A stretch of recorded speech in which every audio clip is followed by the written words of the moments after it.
श्री स्वामी समर्थ। मी प्रांजली। उद्या दिवाळी पाडवा, त्याचबरोबर बलिप्रतिपदा।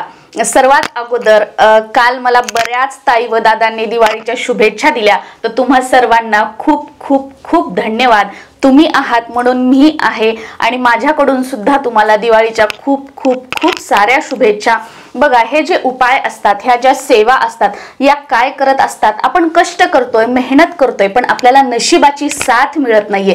तर आपल्याला भाग्याची साथ मिळवून देण्याचं काम कुठेतरी आपण म्हणतो की माझं नशीबच फुटकं आहे, हेच आहे, तर कुठेतरी एक प्रकारचा पुश आपल्या डोक्यामध्ये ते चांगले विचार की आपण पुढे काय करायला हवं आणि काय केल्यानंतर आपल्याला त्यामध्ये यश मिळेल, या पद्धतीने हे उपाय काम करत असतात।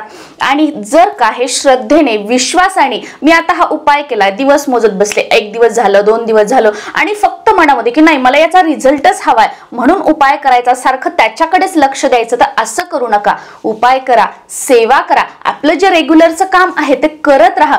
कोणता उपाय, कोणती सेवा कधी तुमच्या कामी येईल हे आपण सांगू शकत नाही। तुम्ही बऱ्याच ताई दादांच्या कमेंट बघता बघा की समजा मी आता जर उपाय केला तर तो मला 1 वर्षाने सुद्धा कामी येऊ शकतो। कोणताही उपाय, कोणतीही सेवा ही कधीही वाया जात नाही।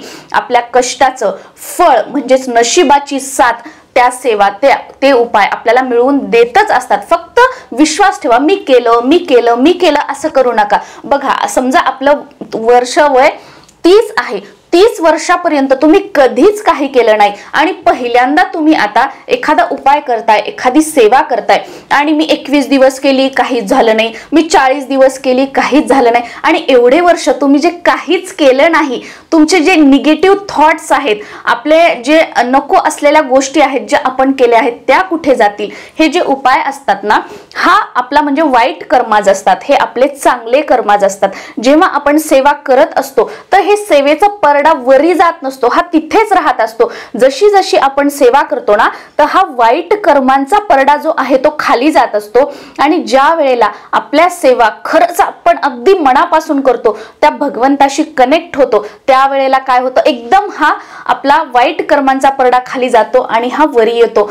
त्यावेळेला आपल्याला जे रिझल्ट आहेत, ज्या प्रचिती आहेत ते मिळत असतात। आणि बऱ्याच वेळेला तुम्ही भले खूप वर्ष म्हणजे सेवा करू नका, तुम्ही अगदी 11 दिवसच करा, 21 दिवसच करा, ज्या वेळेला तुम्हाला अनुभव येतो ना, त्या सेवा तुम्ही अगदी अंतःकरणापासून, मनापासून केलेल्या असतात म्हणून तुम्हाला अनुभव येतो। या गोष्टी लक्षात घ्या आणि त्यानंतरच कोणत्याही सेवा, कोणतेही उपाय करा, 100% आपल्याला अनुभव येईल। हे असे उपाय केले, सेवा केले म्हणजे आपण घरात झोपून राहणार, पैशाचा पाऊस पडणार का? असं अजिबात नाही। हे उपाय एक प्रकारचं पुश, एक प्रकारचं पाठबळ, नशिबाची साथ मिळवून देण्याचं काम करत असतात। हे आपण सर्वांनी लक्षात घेतलं पाहिजे। आणि उद्या बघा दिवाळी पाडवा, तर या दिवशी पत्नीने पतीला औक्षण करायचं असतं। तर ते औक्षण करत असताना कोणत्या वेळेमध्ये करायचं, त्यानंतर औक्षणाच्या ताटामध्ये आपल्याला अशी काय वस्तू ठेवायची आहे की जेणेकरून आपल्या पतीला दीर्घ आयुष्य प्राप्त होईल। आणि त्याचबरोबर तुम्ही तुमच्या पतीकडून असं कोणतं गिफ्ट घ्यायचं आहे की जेणेकरून तुमच्या नात्यातील जो गोडवा आहे, जो एकोपा आहे, तो वाढेल आणि तो कायम टिकून राहील। तुमच्या नवरा बायकोचे भांडणं होत असतील, जमत नसेल, तर नक्कीच हे जे गिफ्ट आहे आपल्या पतीकडून तुम्ही मागून घ्या। तुमच्या नात्यातला जो गोडवा आहे, एकोपा आहे, तो कायम टिकून राहील।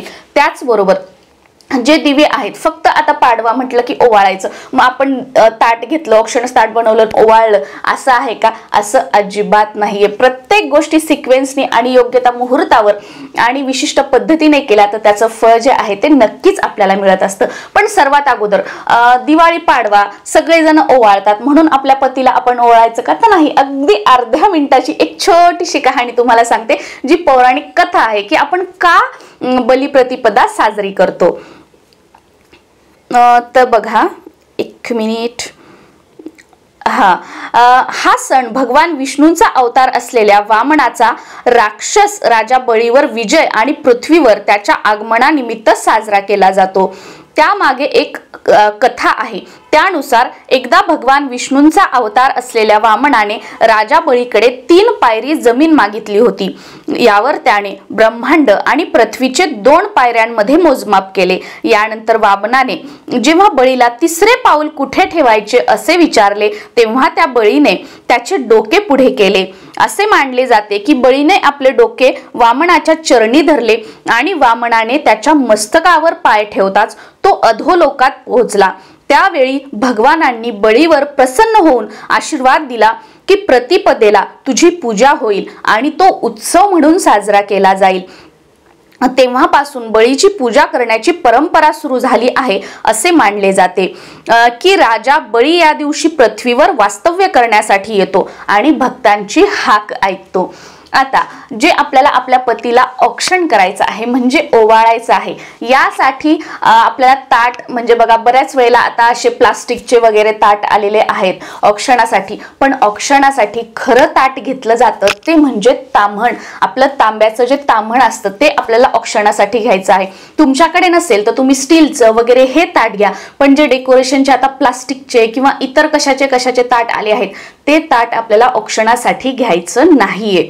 दुसरी महत्त्वाची गोष्ट, औक्षणाचं ताट आपण त्याच्यामध्ये नेहमी आपण बऱ्याच वेळेला काय करतो की निरांजन ठेवतो आणि निरांजन लावतो, पण या दिवशी दिवाळी पाडव्याच्या दिवशी आपल्याला कणकेचा दिवा बनवायचा आहे। कणिक घ्यायची, त्यामध्ये मीठ टाकायचं नाहीये, त्यामध्ये हळद टाकायची नाहीये, नुसता कणकेचा आपल्याला दिवा बनवायचा आहे। आणि बऱ्याच ठिकाणी या दिव्याच्या साईडला 2 मुटके बनवले जातात, तर 2 मुटके जरी आपण बनवले तरीही चालतील। आणि अजून एक वेळा सांगते, जी आपल्याकडे पिढ्यानपिढ्या चालत आलेली पद्धत आहे, ज्या आपल्या पिढ्यानपिढ्या चालत आलेल्या रूढी परंपरा आहेत आपापल्या गोत्रातील आपापल्या कुटुंबातील, त्या आपण अगोदर पाळायच्या आहेत। आणि समजा माझी एखादी गोष्ट किंवा अजून कोणाचं तुम्हाला काही आवडलं तर ते त्यामध्ये ऍड करायचं आहे, पण आपल्या परंपरा सोडायच्या आणि दुसऱ्यांचं ऐकून, माझं पण असू शकतं, ऐकून तुम्ही ते पाळायचं असं करू नका। याचे जे दोष असतात ते आपल्यालाच लागतात। दुसऱ्यांचं किंवा तुम्ही जर तुमचं सोडलं आणि माझं ऐकून तसं केलं तर त्याचा त्रास मला नाही, तुम्हाला तुमच्या मुलाबाळांना होणार आहे। त्याच्यामुळे जे आपल्या पिढ्यानपिढ्या चालत आलेल्या आहेत त्या गोष्टी फॉलो करायच्या आणि इतर गोष्टी जर आवडल्या तर त्यामध्ये त्या ऍड करायच्या, पण आपल्या सोडून दुसऱ्या आपण फॉलो करायच्या असं करायचं नाही। तर आपल्याला कणकेचा दिवा बनवायचा आहे। त्याच्यामध्ये देवाला जे कोणतं आपण तेल वापरतो ते तेल टाकायचं, 2 वातींची 1 वात करायची, उभ्या ज्या 2 वाती असतात त्यांची 1 वात करायची आणि हा दिवा आपल्याला औक्षणासाठी वापरायचा आहे। त्याचबरोबर औक्षणाच्या ताटामध्ये कुंकू, 1 सुपारी, 1 अंगठी, सोन्याचं काहीही असेल, समजा तुमच्याकडे अंगठी नसेल तर अजून काही असेल तर ते तुम्ही घेऊ शकता। त्याचबरोबर थोडीशी साखर, पेढे, काहीतरी गोड म्हणजे तोंडामध्ये टाकण्यासाठी। आणि त्याचबरोबर मी तुम्हाला म्हटलं की औक्षणाच्या ताटामध्ये एक गोष्ट जी आहे ती ठेवायची आहे ज्याने आपल्या पतीचं आयुष्य वाढेल, ती म्हणजे कापूस ठेवायचा आहे। कापूस का ठेवायचा?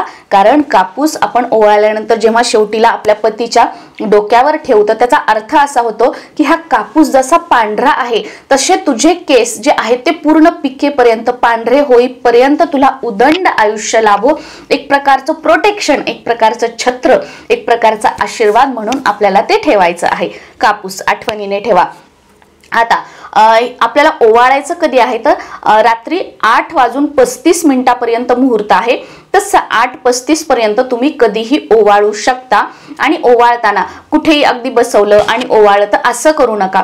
ओवाळताना नेहमी पाठ, आता बऱ्याच वेळेला काय होतं आपल्याकडे डायनिंग टेबल असतं, आपण खुर्चीवर बसवतो, सोफ्यावर बसवतो, पण असं करू नका। हे जे दिवस आहेत हे काही 12 महिने येत नसतात, एकच वर्षातला असा दिवस असतो किंवा काही तिथे असतात, तर ते आपण सेलिब्रेट केल्या पाहिजेत।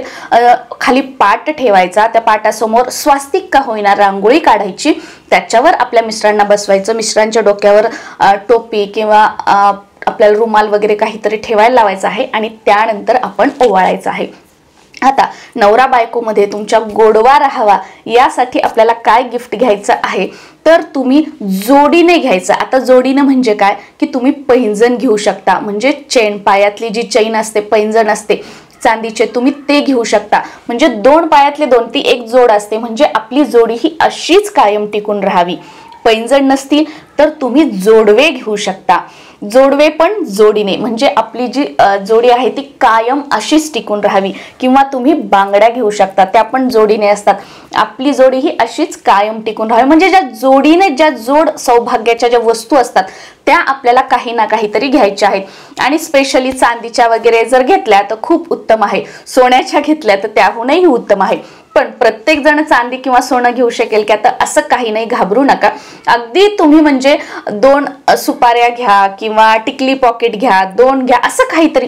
म्हणजे कसं बघा, आपली ती नसेल परिस्थिती तर मग त्याच्यातून काहीतरी भांडण वगैरे हे करून घेण्यापेक्षा काहीतरी ऑप्शन काढा. आता मी प्रत्येक गोष्ट सांगत बसत नाही, पण जे घ्यायचं ना ते जोडीचं घ्या आणि सौभाग्याचं घ्या, जे की आपण रेग्युलर वापरू शकू आपापल्या परीने. या पद्धतीने हा जो पाडवा सण आहे तो आपल्याला साजरा करायचा आहे आणि आपल्या पतीचं औक्षण करायचं आहे. आणि औक्षण केल्यानंतर पतीच्या मुखामध्ये आपल्याला साखर, पेढा किंवा काहीतरी गोड त्यांना खाऊ घालायचं आहे की असाच गोडवा आपल्या नात्यामध्ये राहावा.